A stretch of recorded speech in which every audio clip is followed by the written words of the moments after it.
Next on C-SPAN, our campaign coverage continues as we bring you a stop by President George Bush.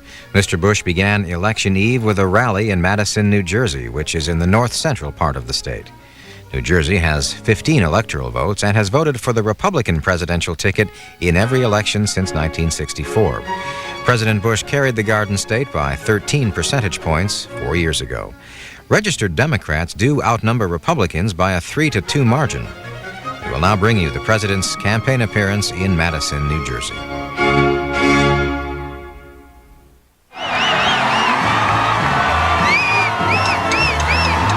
Thank you, Rush. Thank you very, very much. Go to the polls. Tomorrow is a big day.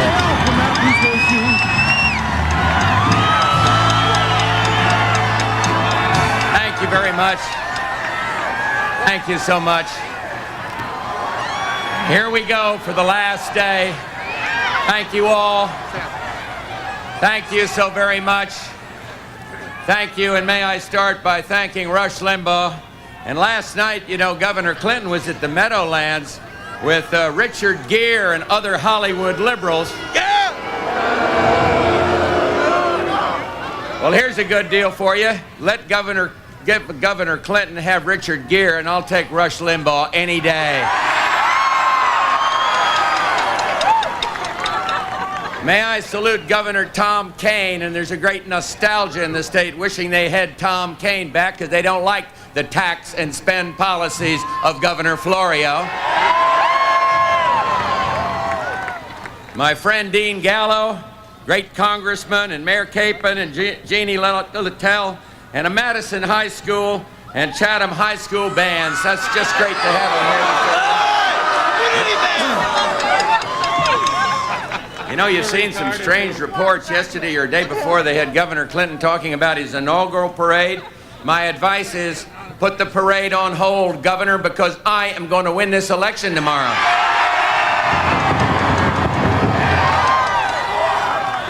The pundits don't matter. These national pollsters who have been all over the field, they don't matter. What Governor Clinton doesn't understand, it is the people in that booth tomorrow that matter. They don't want somebody who's going to expand the American government. They want somebody like me who's going to expand the American dream and make life better for every young person here today. You know, the choice tomorrow is based on these points: a vast difference in experience, a vast difference in philosophy, and yes, Rush is right, a vast difference in character. That matters. Don't let them tell you it doesn't matter. And I guess it boils down to this: when you go into the booth all across this country, who do you trust? If there's a crisis out there, who do you trust with your family? Who do you trust with the future of this country?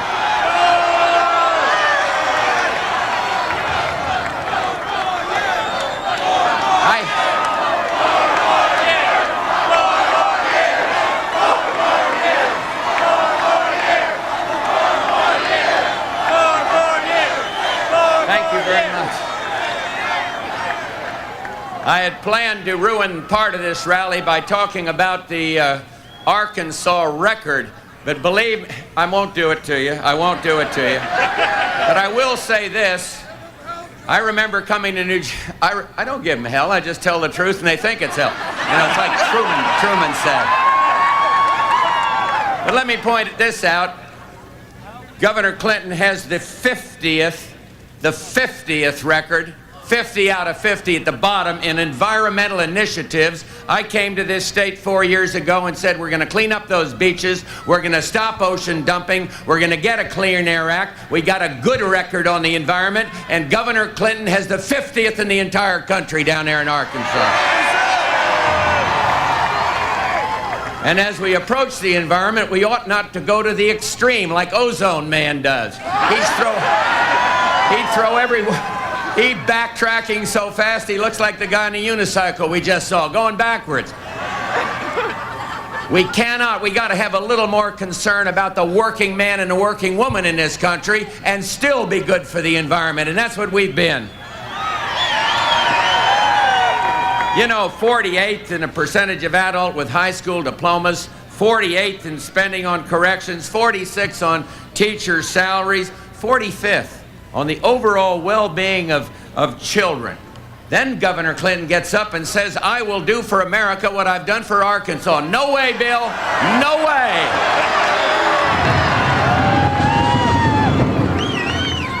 The bad news for Governor Clinton is that there's good news for this country. We got a long way to go. We got to help people. But when the economy showed to be not in recession, as he's been telling the country, but growing at 2.7%, that came as bad news, because the only way they can win is to convince the people of America that we are in decline and that the economy is awful. Yes, it needs to improve, but the worst thing we could do is put a tax and spend liberal back into that White House.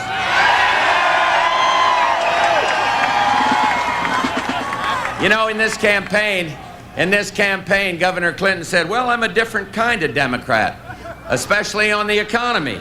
He says he doesn't favor middle-class taxes. He wants investment. He's talking about government investing. Now remember that, and listen to this. Here's what he said in Newsweek magazine. Bill Clinton says, in his exact quote, there's a lot of evidence you can sell people on tax increases if they think it's an investment. Those were his own words, his own duplicity. And when he says investment, America, watch your wallet, he's talking about taxes.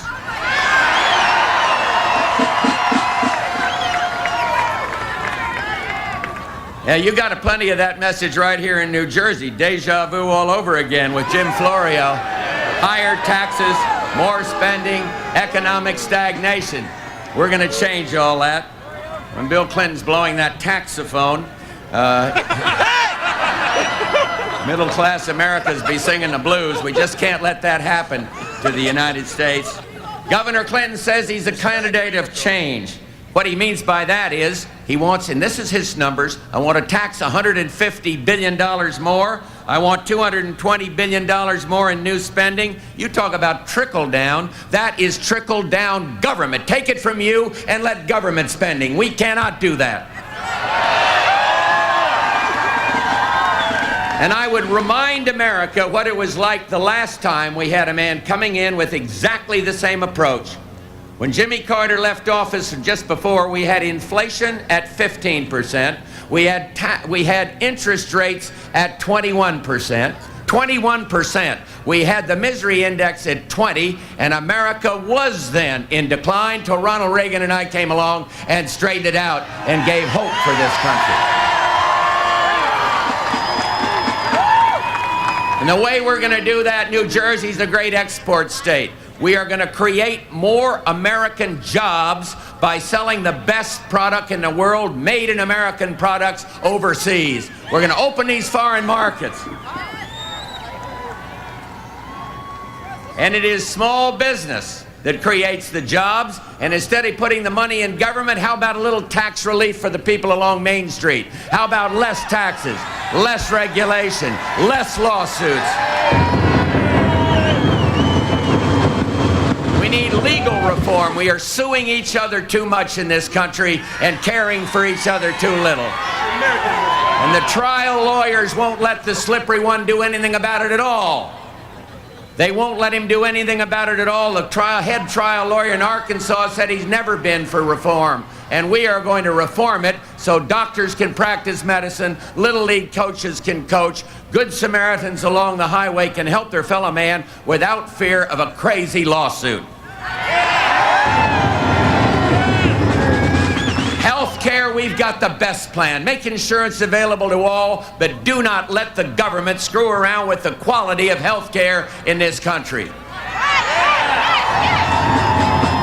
In education, we got the new approach. Reform, more than that, it is actually revolutionizing education. Bypass the powerful NEA and let the teachers and the parents and the communities have more say in education without mandates from the federal government.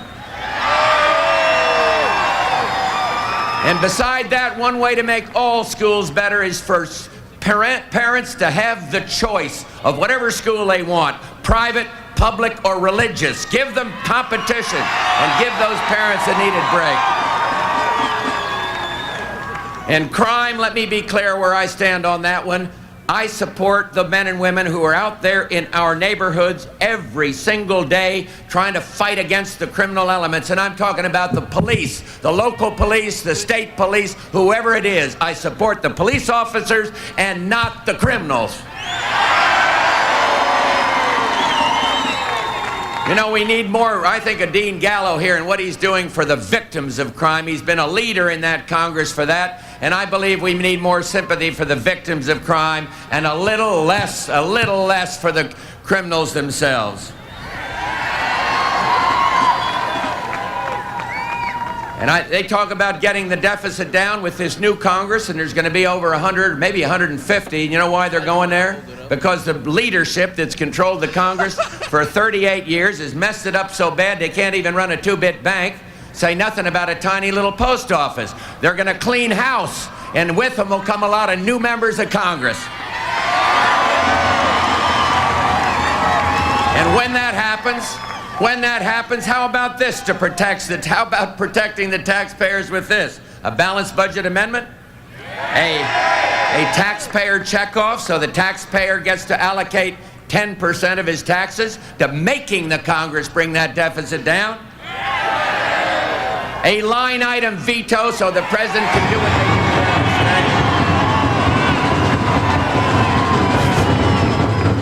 And I like that concept of giving the Congress back to the people and having term limits so these people don't come entrenched over the years. And now let's talk a little about character, because I really believe that the presidency is shaped by the president. You know, Governor Clinton said it's not the character of the president, it is the character of the presidency. Wrong, Bill. Wrong. They are interlocked. And you have to have the trust of the people through character, and you have to have the trust of the world when you are president of the United States.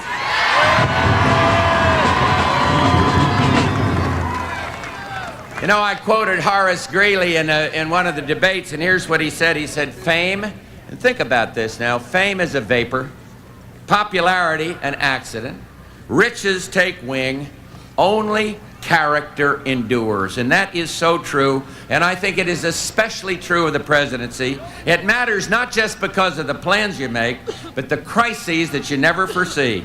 And we simply cannot take a risk on Governor Clinton. He is wrong for America on the issues, and I believe I am better for America on character.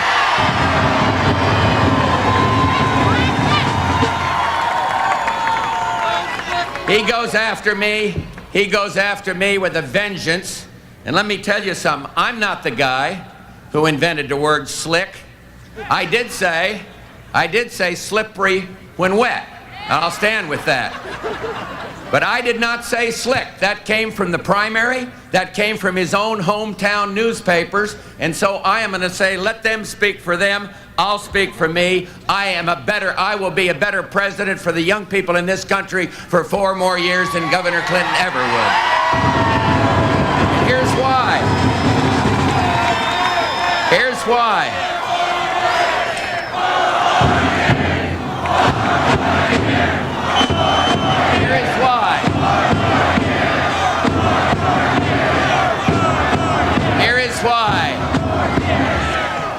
You know, as president, you cannot be on all sides of every issue. You got to look the people in the eye, call them as you see them, like the umpire. If you make a mistake, say so, and then go on about leading the American people. But Governor Clinton is, one day he's for the NAFTA agreement, the next day he's against it, one day he's for term limits, oh yes, in the debate he opposes it, one day he's going to go for these taxes, and then the next day he backs away, one day he's for fuel efficiency standards that would throw a lot of auto workers out of work, the next day he backs away and he's going to study that one. And here's what he said, his own words on the Persian Gulf: I agree with the arguments the minority made, but I guess I would have voted with the majority. What kind of commander-in-chief would that be?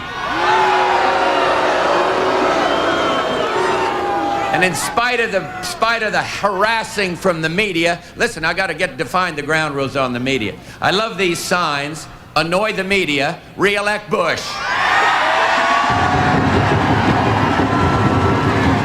And every one of you know what that means. Every one of you know that there has not been objectivity in the coverage. Every one of you know. Every one of you know it, and they're having their own debates, all these talking heads. Have we been fair? Well, this is the way we do it. That's the way we do it. And everyone knows that they're covering up the fact this has been the most biased year in the history of presidential politics. But we don't need them anymore. We don't need them. I take out as much ire on these Republican talking heads on the talk shows on Sunday as I do on the Democrats. They're all running for cover, and we are going to show them wrong just as good. And I'll tell you who else we're going to show wrong. It was Saddam Hussein's government. A couple of days ago, they said they're going to have a celebration. 500,000 people in downtown Baghdad, thinking I was going to lose. And then yesterday they kind of backed away for it. Well, I got a message for Saddam Hussein. You're going to have to contend with me. You're going to have to do what the United Nations did. We're going to keep the pressure on you till you take the pressure off your own people.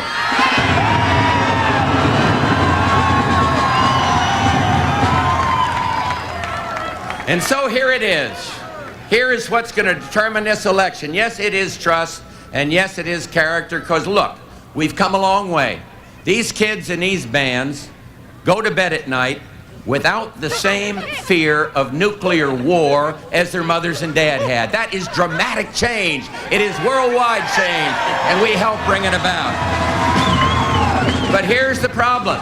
We still have problems out there threatening this country. Who knows where the next crisis will appear? And imagine a dangerous situation. An American leader totally without experience, completely untested, a person who couldn't even call it right when aggression threatened the whole world. And what we see is a troubling pattern of deception, an ingrained habit of trying to lead people by misleading them. And when that crisis occurs, and you can bet it will, the entire world looks to the President of the United States of America, look to his experience, look to his determination, and they will count on his character. And I have been tested. We've managed the world change of almost biblical proportions, and our success can be measured by the headlines that were never written, the countless crises that never occurred. Let's keep a president in that Oval Office who is strong and knows to stand up for America.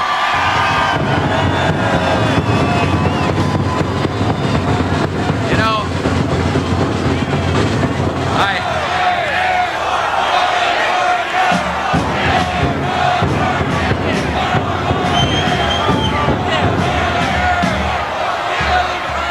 and let me give you another reason to re-elect me. I've tried very hard to stand for true family values there, respecting all different kinds and sizes of family, but standing for values like safety in the neighborhoods and teachers supporting them and discipline in the family, respect for this flag of ours, whatever it may be. I've tried to stand for that all along. And tomorrow you're going to have some decision to make, a major decision to make on who do you trust to stay in that Oval Office. Let me tell you something. I think we got one good reason, because every time Barbara Bush holds a little child in her arms and an AIDS baby or reads to him, she is demonstrating compassion. And believe me, we have the best First Lady we possibly could have.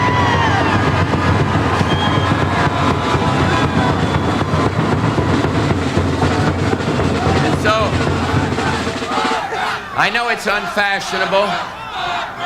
I know it's unfashionable to talk about faith, but I remember that cold day up in Camp David when we had to make this terrible decision about sending the sons and daughters of New Jersey into Desert Storm, into combat.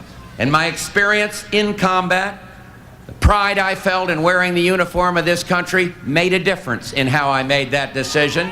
And on that cold day in Camp David, Barbara and I went to that little chapel, and yes, we prayed that I would do the right thing and that these young men and women would come home safe. And they did. And they lifted up the morale of this country. They lifted the burden off the veterans of Vietnam. They raised with pride service to country. And I'll tell you something, it was a proud moment, and the press and the media are not going to distort it. It was decent and noble and made us the leader of the entire world.